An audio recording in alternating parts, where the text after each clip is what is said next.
Assalamualaikum warahmatullahi wabarakatuh. Selamat datang kembali di my channel Abdi.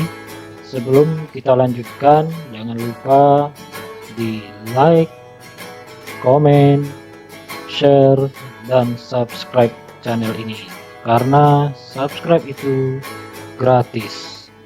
Baiklah, kita langsung saja cek videonya berikut ini. Baiklah, kita masuk ke part 3, video bagian ketiga.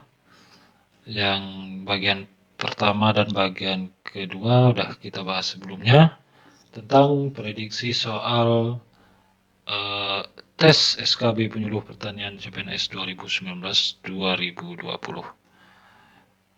Kita langsung soal yang pertama.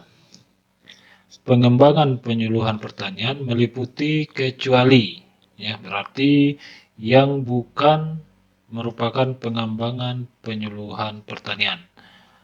A. Penyusunan pedoman atau juklak atau juknis penyuluhan pertanian. B. Kajian kebijakan pengembangan penyuluhan pertanian. C. Pengembangan metode atau sistem kerja penyuluhan pertanian. Dan D. Pembuatan karya tulis ilmiah. Jawabannya adalah D. Pembuatan karya tulis ilmiah itu bukan merupakan pengembangan penyuluhan pertanian, tapi merupakan pengembangan profesi. Sedangkan untuk yang A, B, dan C merupakan pengembangan dari penyuluhan pertanian. Ya, ini yang ada di option A, ini option B, dan ini yang option C. Kita masuki soal berikutnya. Peran serta dalam seminar atau lokakarya atau konferensi, keanggotaan dalam tim penilaian JAPFUNG atau Jabatan Fungsional Penyuluh Pertanian, perolehan penghargaan atau tanda jasa, pengajaran atau pelatihan pada pendidikan dan pelatihan, perolehan gelar kesarjanaan lainnya. Hal-hal tersebut merupakan A. Penunjang tugas penyuluh pertanian, B. Pengembangan profesi, C. Pengembangan penyuluhan pertanian.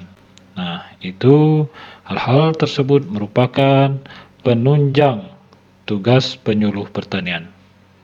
Ya. Nah, adapun penunjang tugas penyuluh pertanian itu meliputi peran serta dalam seminar atau lokakarya atau konferensi, kemudian keanggotaan dalam tim penilaian Jabatan Fungsional Penyuluh Pertanian, keanggotaan dalam Dewan Redaksi Penerbitan di bidang pertanian, perolehan penghargaan atau tanda jasa, pengajaran atau pelatihan pada pendidikan dan pelatihan, keanggotaan dalam organisasi profesi, dan perolehan gelar kesarjanaan lainnya. Nah, itu merupakan penunjang tugas dari penyuluh pertanian. Kita masuki soal berikutnya. Unsur kegiatan yang dinilai dalam pemberian angka kredit, nah ini berkaitan dengan angka kredit, terdiri dari unsur utama dan unsur penunjang. Berarti ada dua unsur kegiatan yang dinilai, yaitu unsur utama dan unsur penunjang. Yang bukan termasuk unsur utama adalah, berarti yang bukan unsur utama adalah A. Pendidikan, B. Kegiatan persiapan penyuluhan pertanian, B. Pelaksanaan penyuluhan pertanian, evaluasi dan pelaporan, C. Pengembangan penyuluhan pertanian dan pengembangan profesi, dan D. Kegiatan memantau perkembangan petani. Jadi, yang bukan termasuk unsur utama adalah kegiatan memantau perkembangan petani. Karena unsur-unsur yang utama itu terdiri dari pendidikan, kegiatan persiapan penyuluhan pertanian, pelaksanaan penyuluhan pertanian, itu ada sini ya. Pelaksanaan penyuluhan pertanian, evaluasi dan pelaporan, pengembangan penyuluhan pertanian, dan pengembangan profesi. Nah, itu merupakan unsur utama dari kegiatan yang dinilai dalam pemberian angka kredit. Ya, jadi kegiatan memantau perkembangan ini, petani ini bukan merupakan unsur utama. Soal berikutnya, melakukan kunjungan tatap muka pada petani merupakan teknik. Ini teknik yang dilakukan oleh penyuluh pertanian ya. Berarti teknik A, option jawabannya A adalah demonstrasi, B anjang sana, C temu wisata, dan D temu usaha. Jawabannya adalah B anjang sana. Karena anjang sana merupakan kunjungan tatap muka pada petani atau kelompok tani atau masal atau masyarakat pertanian, yaitu merupakan metode penyuluhan pertanian secara langsung dengan mendatangi petaninya atau kelompok taninya atau masyarakat pertaniannya dalam membantu mengidentifikasi dan atau pemecahan masalah dari petani atau kelompok tani, serta mensosialisasikan program pembangunan pertanian. Ya, kemudian kita bahas juga demonstrasi. Kalau teknik demonstrasi itu merupakan metode dan teknik penyuluhan pertanian yang dilakukan dengan cara peragaan atau memperagakan. Nah, kegiatan demonstrasi ini dilakukan dengan maksud untuk atau agar memperlihatkan suatu inovasi baru kepada sasaran secara nyata. Kemudian temu usaha. Temu usaha itu kalau temu wisata tidak ada ya. Temu wisata tidak ada. Ya, temu usaha merupakan pertemuan antara petani dengan pengusaha di bidang pertanian. Kemudian soal berikutnya, penyuluhan dengan membawa dan menggunakan alat peraga merupakan teknik. Nah, ini sudah dibahas pada soal sebelumnya, yaitu A demonstrasi, B anjang sana, C temu wisata, dan D temu usaha.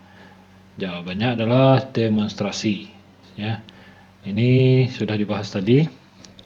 Kita lanjut.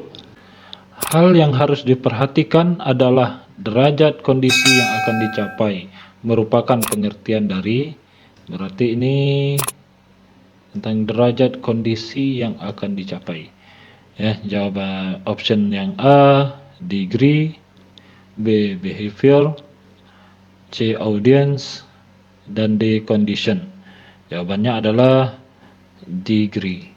Nah, hal-hal yang harus diperhatikan dalam merumuskan tujuan penyusunan program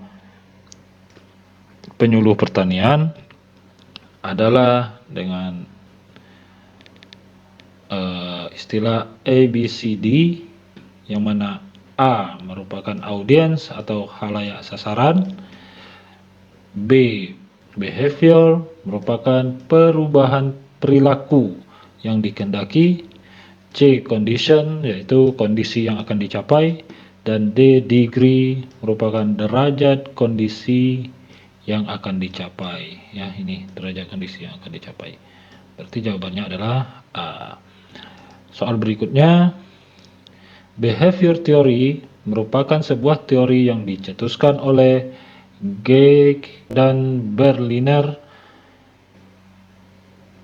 Teori ini merupakan teori tentang A. teori sikap, B. teori ilmu, C. teori tingkah laku, dan D. teori kasus.